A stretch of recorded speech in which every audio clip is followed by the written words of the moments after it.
জাজাকুমুল্লাহ খাইরান, thank you so much. আসসালামু আলাইকুম রহমতুল্লাহ বরকাতু। নাহমাদুহু নসল্লি আলা রাসূলিল করিম। সবাইকে আমাকে শুনতে পান? ইয়াহিয়া শোনা যায়? ইয়া Yes, খালিদ, yes. খালিদ শোনা যায়?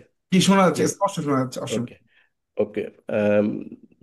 ফার্স্ট অফ অল, আমার ব্যক্তিগত তরফ থেকে ওয়ার্ল্ড মুসলিম হেরিটেজ রিসার্চ সেন্টারকে ধন্যবাদ, এবং খালিদকে স্পেশালি, এবং ডক্টর হুলামিন ভাইকে আমাকে যুক্ত হওয়ার জন্য, সুযোগ করে দেওয়ার জন্য। এটা আসলে আমি একটি নেক কাজের অংশ হিসেবে নিয়েছি। কারণ আমার কলিগ ছিলেন, বড় ভাইয়ের মতো ছিলেন ডক্টর ইহের রহমান স্যার। আমরা ইসলাম ইউনিভার্সিটির শুরুর দিককার, কুষ্টিয়ার শুরুর দিককার সেই একটি প্রতিকূল অবস্থায় আমরা কাজ করার আমাদের অভিজ্ঞতা রয়েছে, এবং আমরা একসাথে আমরা কাজ করেছি। সেদিক থেকে একটি ওনার প্রতি একটি ঋণই বলা যেতে পারে। তো ওনাকে খুব কাছে থেকে খুব বেশি দেখার সুযোগ হয়নি, তো আমি কয়েকটা বিষয়ে আমার স্মৃতিতে আসছে। আমার বক্তব্যে যাওয়ার আগে ডক্টর মোহাম্মদ নকিব নসরুল্লাহ, প্রধান অতিথি আজকে প্রোগ্রামের, তাকে এই সুযোগে একটু আমি অভিনন্দন জানাই ইউনিভার্সিটি ভাইস চ্যান্সেলর হওয়ার আহ, কারণে, আহ, এবং এই প্রোগ্রাম আসার আহ, মাধ্যমে তার বক্তব্য শোনার সুযোগ হবে আশা করি। তো প্রথমত, উনি একজন অত্যন্ত বিনয়ী মানুষ ছিলেন।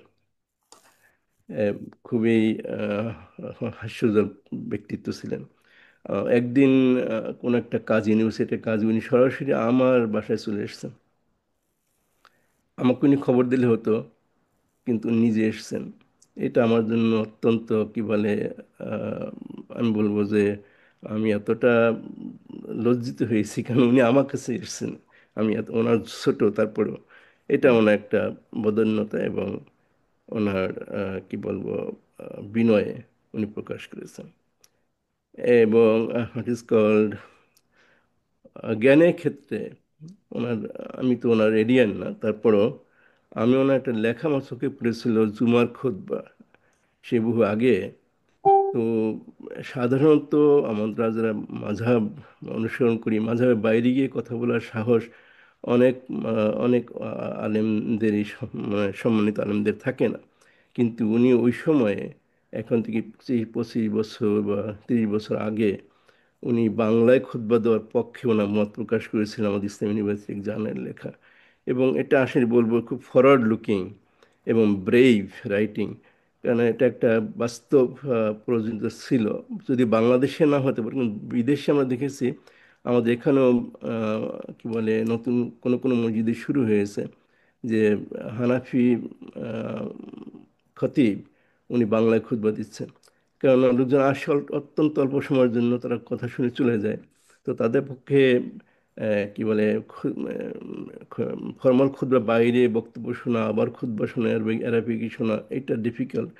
বাংলাদেশ হতে পারে যে, যেভাবে আমরা অভ্যস্ত সেভাবে হতে পারে, কিন্তু বিদেশে এটা খুব একটি সময়োপযোগী উপযোগী ওনার আহ, কি বলবো, ওনার আমি বলবো ফতোয়াই বলবো, উনি উনি যে যেটা দিয়ে গেছেন, এটা একটি ফরওয়ার্ড লুকিং ওনার দৃষ্টিভঙ্গি ছিল।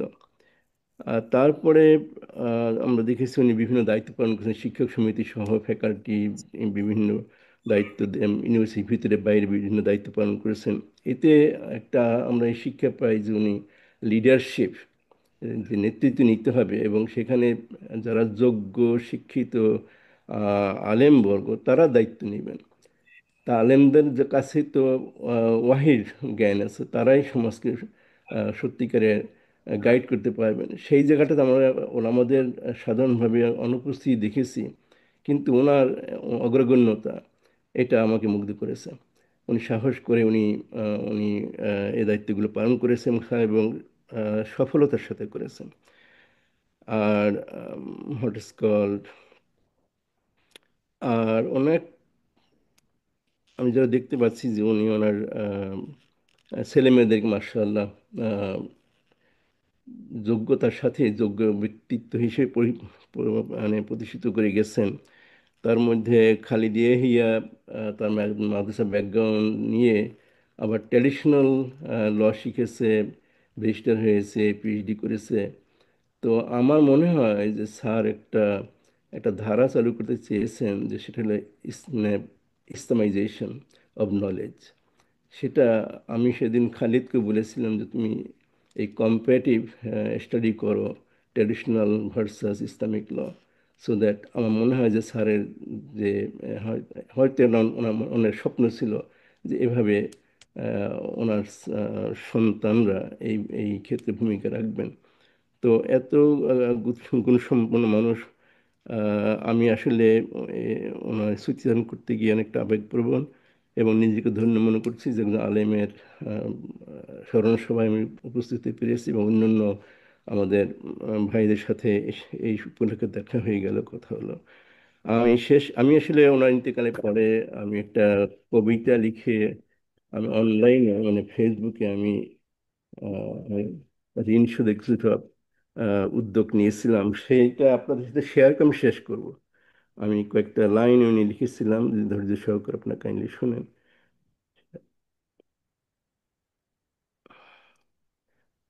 তার নাম ছিল এক বিনম্র শ্রদ্ধাঞ্জলি। প্রিয় প্রফেসর ইয়াহিয়া রহমান, ভালোবাসার সালাম জানাই প্রাণ ভরমান।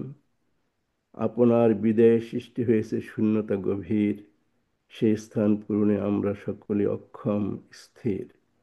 জ্ঞানের আলো যেটি আপনি ছড়িয়েছেন প্রাণে, তা আমরা শ্রদ্ধা ভরে রাখি হৃদয়খানে। আল্লাহর পথে সেই আলো দিক আমাদের দিশা, দিনরাত বর্ষিত হোক তার রহমত, এই আমাদের আশা। এই বলে স্যারের প্রতি শ্রদ্ধা নিবেদন করে অনেক আল্লাহ তাআলা জান্নাত উচ্চ মাকাম দান করেন, এই দোয়া করে ওনার পরিবারে ওনার সন্তানদেরকে আল্লাহ পাক ওনার সিলসিলা অনুসরণ করার, আমাদের সবাইকে অনুসরণ করার তৌফিক দান করেন, এই দোয়া করে সবাই সুস্বাস্থ্য দীর্ঘায়ু কামনা করে শেষ করছি। আসসালামু আলাইকুম ওয়া রাহমাতুল্লাহি ওয়া বারাকাতুহু।